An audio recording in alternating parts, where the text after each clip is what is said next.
you'll find that most of the time, whatever it is that you're struggling with in adulthood, whether it's dysfunctional cycles, toxic relationships, feeling like that you're not good enough or low self-worth, whatever it happens to be in adulthood, you'll find that it nearly always is going to come back to either a series of events or one big event as a child.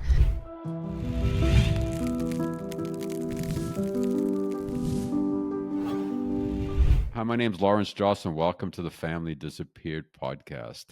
Today, we have a treat for you. We have Jen Peters out of New Zealand, and she is an inner child expert. And the whole conversation about our inner child work, how the inner child traumas are present in our family systems for ourselves and our kids, and how this manifests in relationship to parental alienation, estrangement, erasure, whatever word you want to use is super, super cool. It's a super great conversation, and I loved having it. And in the second part of the episode, Jen is going to make a super sweet free offer to everyone in the community. So make sure you check that out, and we will get that information out to you if you're interested in what she's offering. And again, what a wonderful conversation. If you're new to the community, welcome. We have a bunch of great resources in the show notes, including Jen's from this particular show, but there's also a link for Parental Alienation Anonymous, which is a free 12-step program that helps support parents, grandparents, children, like young adults, children that are recovering from some form of estrangement or alienation. And it's a wonderful, loving community. And it's a great foundation to start to reclaim yourself. And as we're talking about the inner child work, it's an empowerment model where you can actually do the work. You don't need to have a professional helping you do the work with a 12-step program.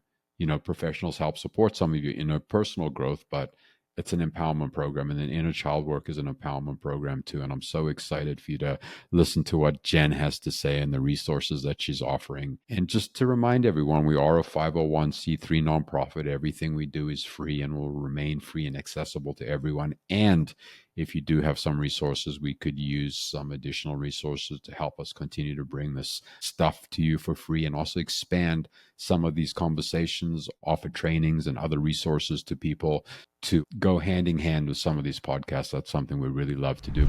I remember when I started with my somatic therapist, and they were talking about inner child work, and I'm like, what? That has nothing to do with what's going on in my life. I'm going through a divorce. My kids aren't talking to me. I'm struggling. I don't know what to do. Like, I don't care about my inner child. I want to talk about what's happening today in my life.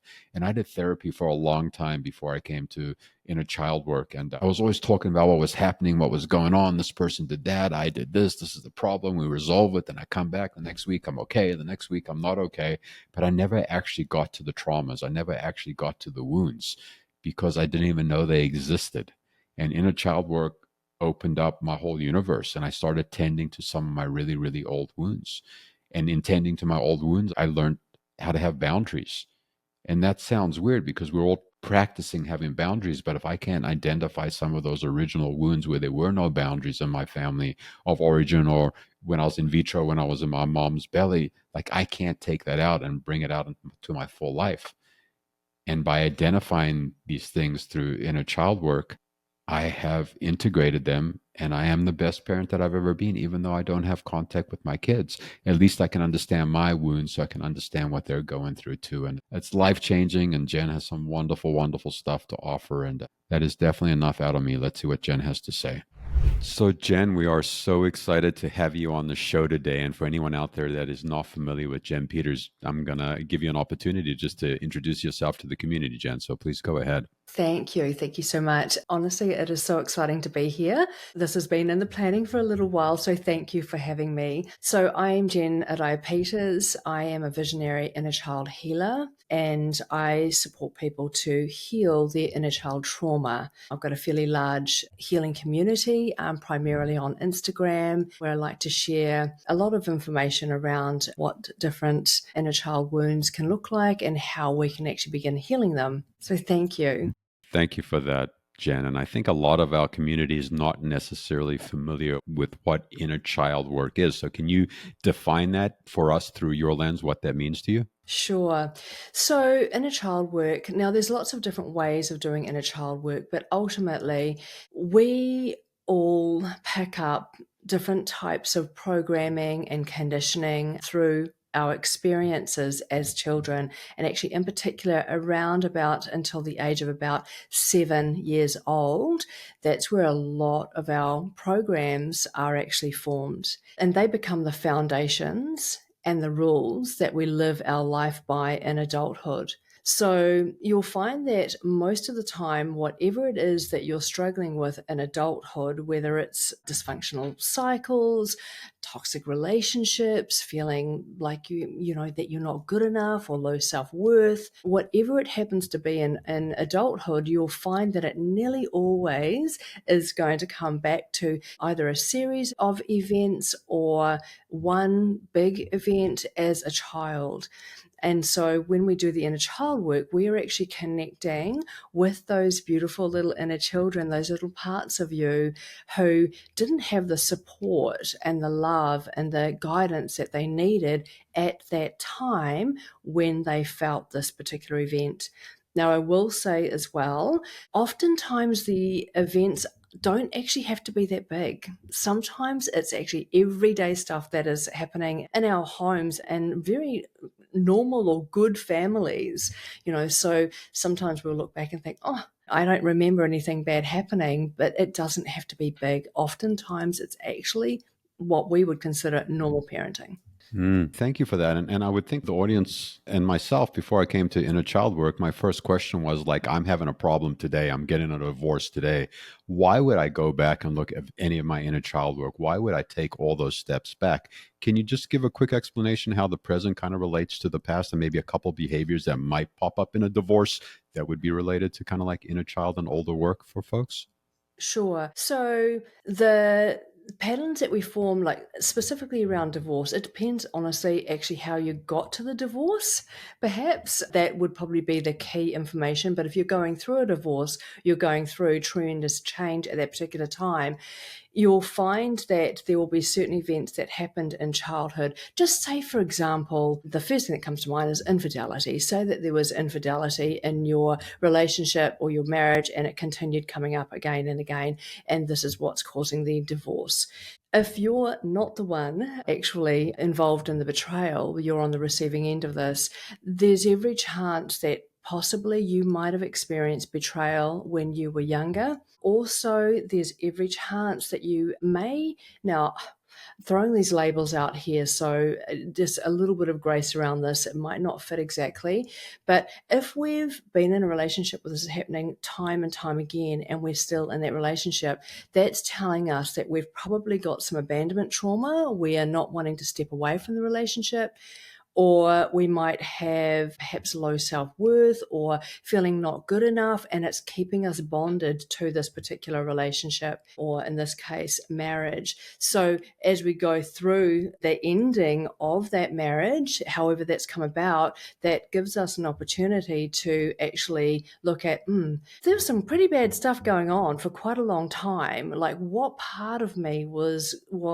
causing me to stay? What part of me was allowing me to accept this type of behavior? So that's where it will come back to childhood. I don't know if that's clear enough, or I think that's a wonderful example. And I also want to ask you this, like, inner child work is an empowerment work. It's not like, hey, we're damaged and have all these broken things. We're actually going back and healing something that happened as a child so we can be more integrated as an adult. So this is actually a work and an offering of empowerment. Would you say you agree with that? absolutely. And the beautiful thing is that if we're wanting to change what's going on in our life at that particular time, the change is not outside of us. The change is inside of us.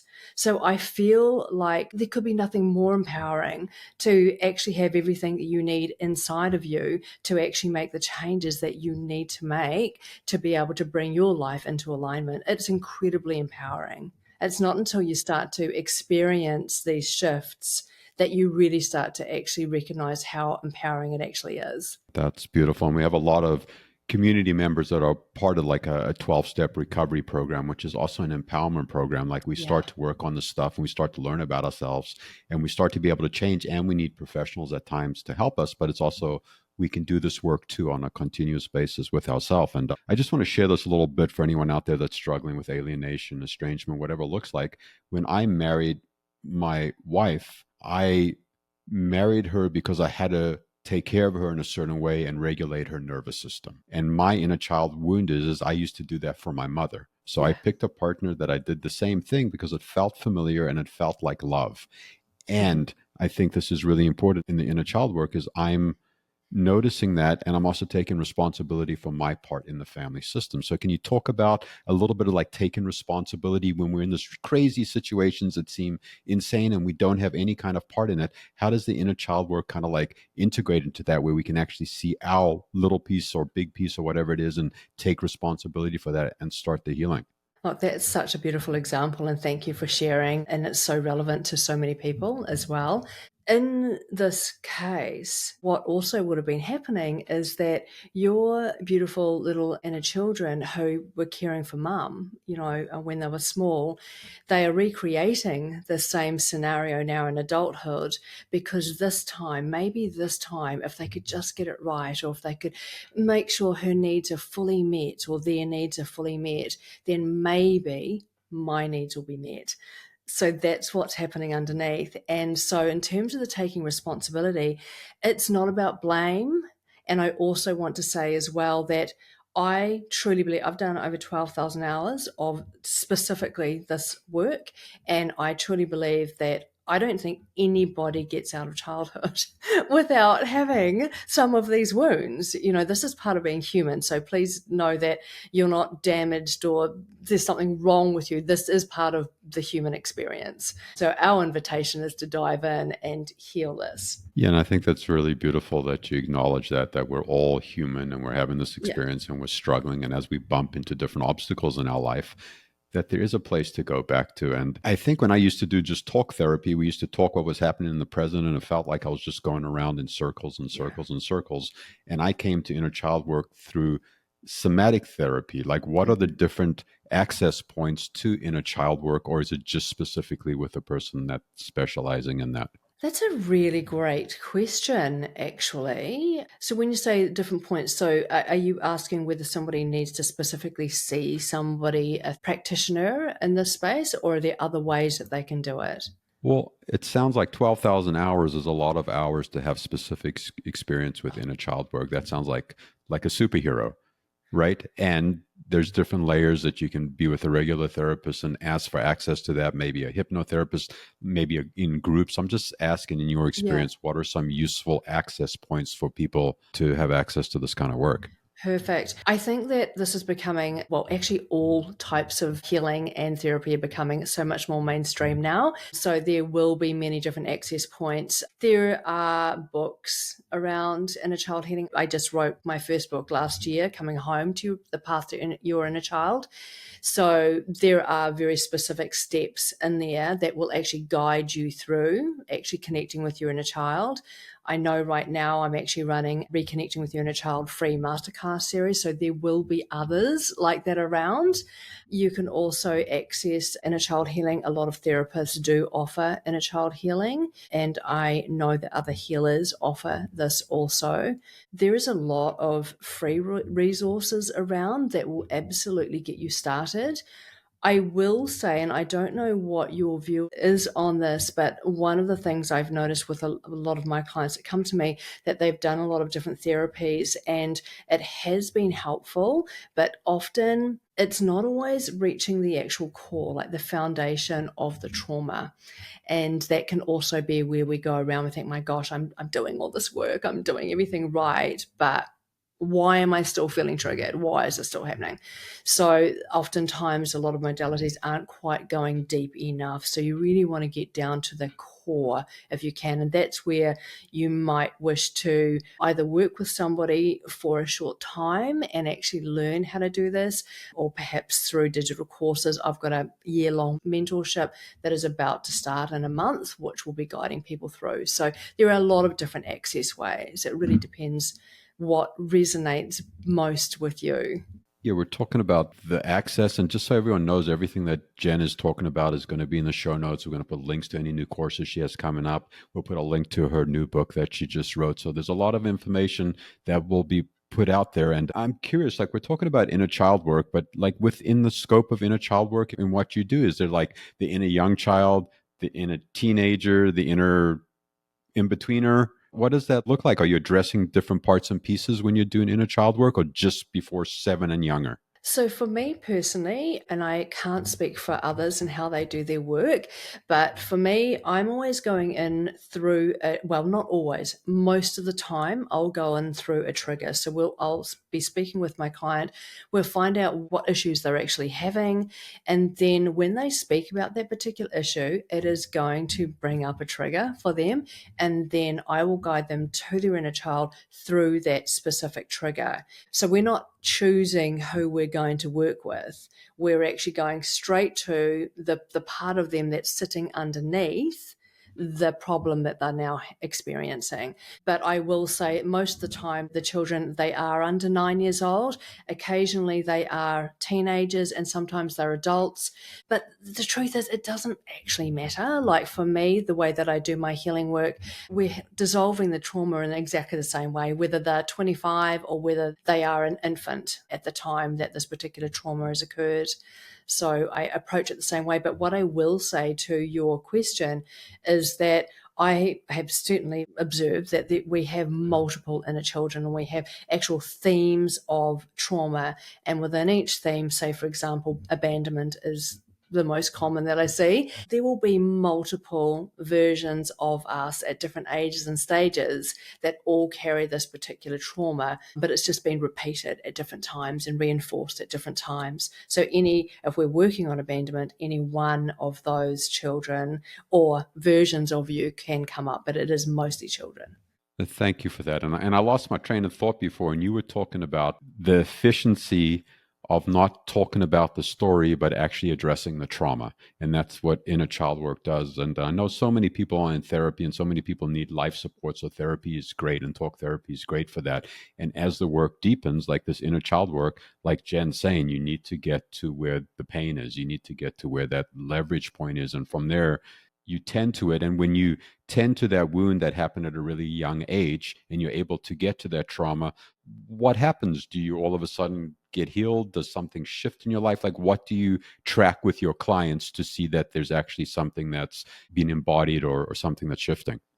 Yeah, great question. So, what we would normally notice, the first thing that we'll notice is that the scenario that we used for our portal or for our trigger, that would have been causing a lot of emotional reaction within them. That's before we do the process. After we finish the process, that same inner child, that same part of them, when they replay that event in their mind that was previously somewhat anxiety inducing, yeah, it was not comfortable for them. When we play that back, once we finish the process, they're usually very calm. They can look at it objectively, like it doesn't create any kind of emotional response in them. It's almost like looking at it completely objectively as if it actually didn't even happen to them, although they know it happened, but it doesn't make them feel the way it did an hour before. So there is that.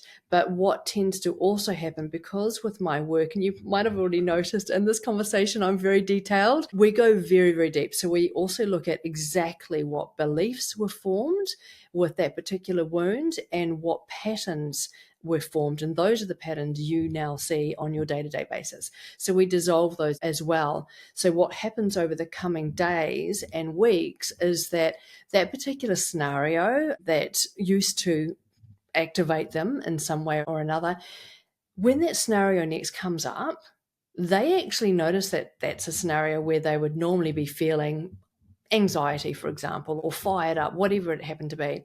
And they will notice it, but they will notice that there's actually no emotional charge. They're no longer reacting to that particular event where they would normally, as I say, react emotionally to it. So it just completely loses their power. They know what happened. It's not that it's been erased from their memory. Like it is still there. They remember that it happened, but it just has absolutely no emotional hold over them anymore. And so then you can step out of the patterns and so on.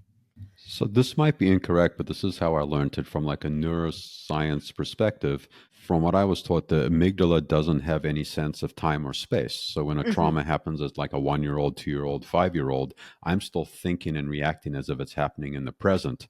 But Yep, it's 50 years later, 30 years later. But that's why it's so important to go back to make that repair, because the amygdala has no sense of anything. But once you make that repair, then you get space from it and detachment, or I'm not sure the exact words you use, but is that pretty accurate with what's happening? exactly. That's exactly right.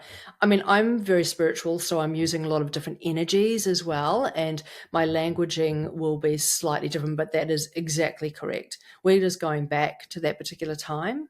We are giving those inner children exactly what it is that they needed.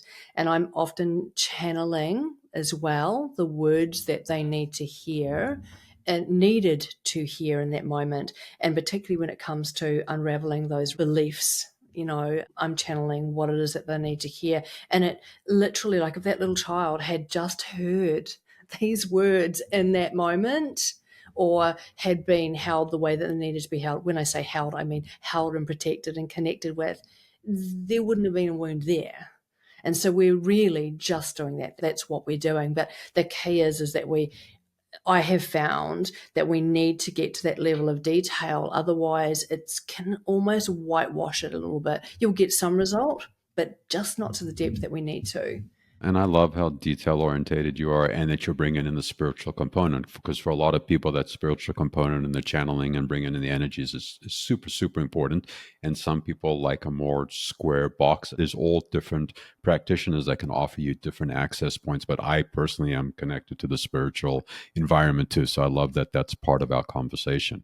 So, like when we're thinking about parental alienation or estrangement, because I'm just going to use that because that's kind of what we're talking about in the community, like how does a relationship a person has with their parents influence their relationship? So, if I want to actually make this actually a clear question, because that was a wonky, I'm getting a divorce.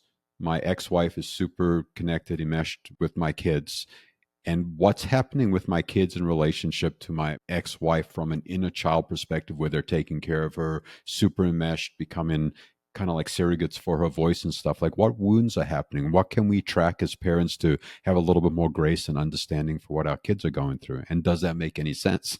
I think it makes sense. We'll see where it goes. So, what you're wanting to know is basically ultimately, is it like what's happening for our children in that environment, and perhaps how we can better support them? Is that what you're asking? I would say it's two parts. Like, how can we track what's happening with the kids and see, oh wow, this particular dynamic's happening, and this is what's shaping their reaction, because this wound is in real time, really, in a lot of instances.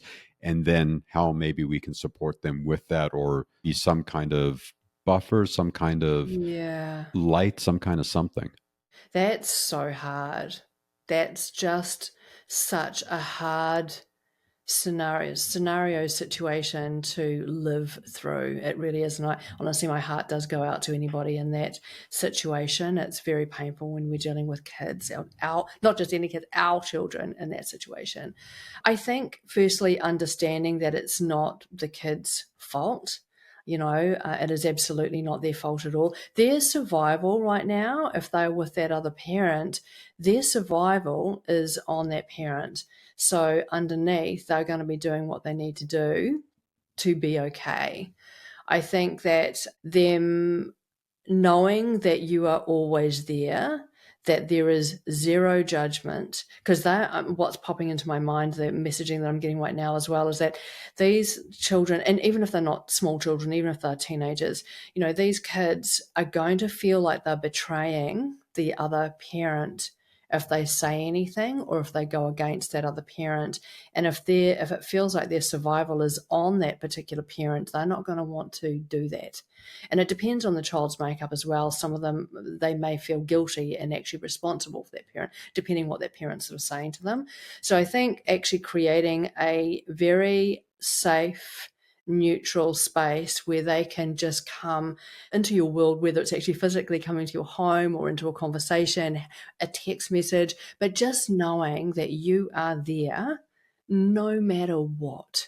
It's making me teary just thinking about it. They can show up in whatever way that they need to show up, that you are there to love them. They don't need to perform. They don't need to be a particular way.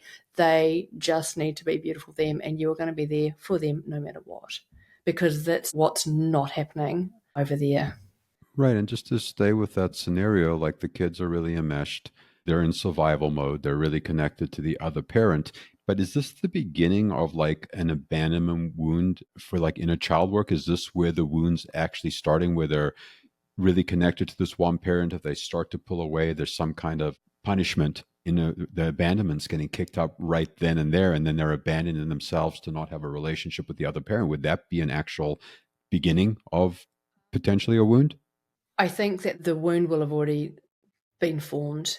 Like with a parent like that, like if you've got a couple that have had the child in the first place, both of the parents have got deep abandonment wounds. There's one that is, I don't want to throw around labels, but probably narcissistic. But there's one parent there that is already abandoned from themselves, and the other parent is going to be in the self-abandoning type role, I would think. So the abandonment will already be there, probably from even if it was mum, if mum was emotionally disconnected from herself or disconnected from herself when she was pregnant, which wouldn't have just happened in pregnancy, it would have always been that way. But basically that disconnection to baby will already be there from the time in the womb. So this is going to amplify that for sure, to your question, but I think the abandonment would have already been there. At the moment they're in survival, they're trying to survive. Totally. And that resonates a lot with me because if I track my wound is in vitro. When I was in my mom's wound and she was disconnected from herself and didn't have any kind of resources, and that was all part of her life already. And I was already indoctrinated into that cycle. So just to point out to people how deep this goes. And even if we're in a really toxic environment, the empowerment of this is to look at our part. And how do we start healing, and how do we start healing those small parts of ourselves so we can be the best parent, the best grandparent, the best whatever. Absolutely. And I so love that you've raised that. It's probably one of my favorite areas. I mean, I love all inner child healing. I just completely lose myself and I love it. But I particularly enjoy doing, not so much enjoy, but find particularly fascinating is taking my clients back to the womb. And I will always do that in my programs because there is nearly always substantial trauma that has occurred in their time, in your time in the womb, because we read the energy, we absorb that energy. And it's awful because there's enough pressure for mums as it is. But I will say that I think we need to support pregnant mums even more, a lot more than we are now, because this is a lot of why these things are happening. But that's another conversation for another time. But you're right. Our time in the womb, that is where a lot of these wounds are formed. And I know when I'm guiding my clients, I'll often include in those questions, what are you noticing about mum? Like, how's baby feeling? And we'll get exactly how baby felt. And what are you noticing about mum? And sometimes it'll be mum's really anxious, mum's really stressed, depending on the situation. It may have been that mum didn't actually want to be pregnant at that time for various different reasons, but baby will be aware of this and it will feel like an abandonment for them.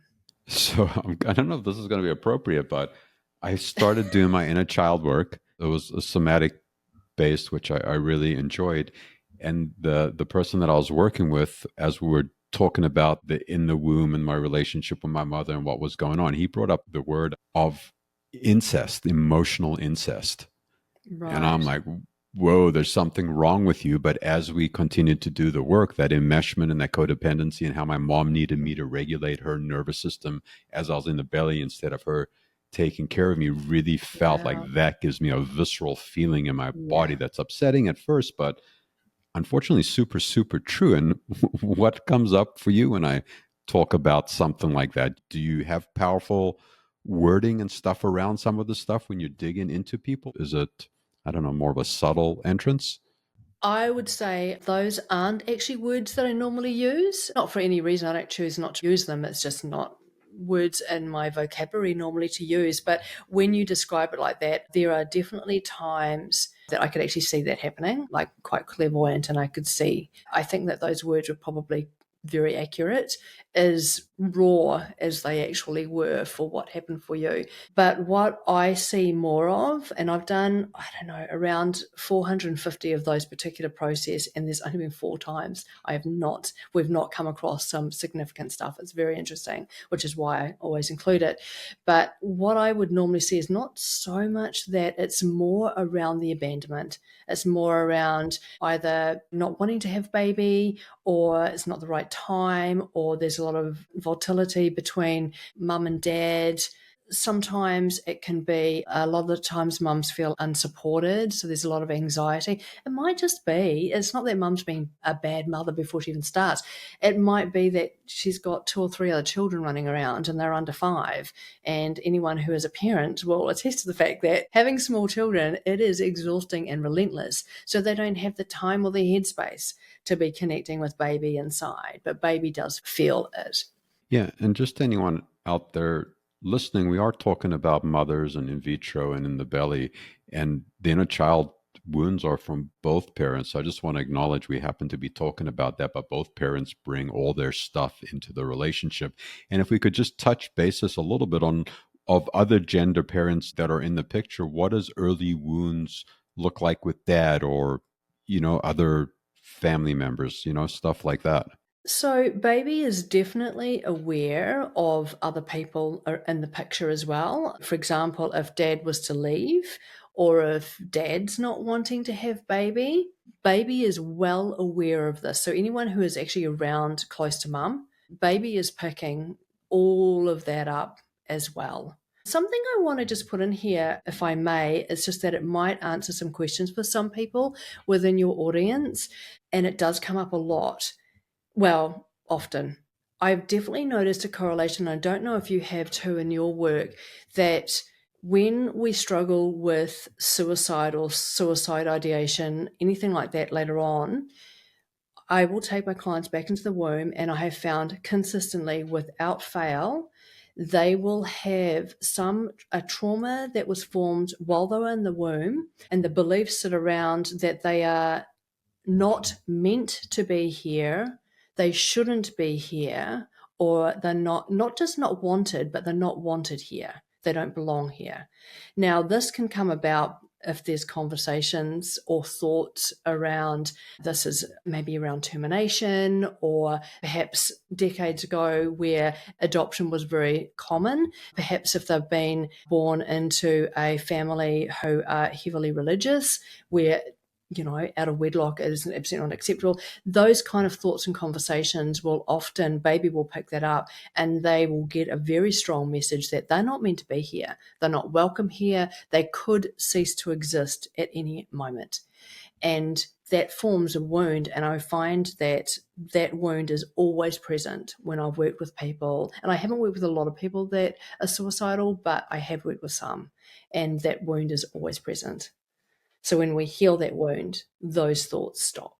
That's a fascinating correlation, and also wonderful to hear that when that's actually addressed in a meaningful way on the inner child work, that it actually ceases and stops and falls away. Mhm. That is super cool. Wow, wow, wow, wow, wow. I love that. Super fun interview. I love the spiritual components to it. I love the conversation. Inner child work is so, so, so important, and it's an empowerment practice. It's something we can work on with a professional, which I highly suggest to get an understanding of it, or do a lot of research, reading, YouTube, and then it's stuff we can tend to ourselves. I have an inner child practice that I was taught, and part of the inner child practice I was taught was just reparenting, which we get into the second part of the episode, where I'm just giving my inner child some positive reinforcement that I didn't get as a child. And some of my favorite stuff is, I see you, I hear you, I love you. It's not what you do, but who you are that I love. I will be here for you. I'll even be here for you when you die. And this is just me parenting my inner child and letting them know that I'm not going anywhere, that I love them, that they are enough. And super powerful stuff, and super touched by the episode, and feel somewhat emotional about it because it's really been a big part of my recovery.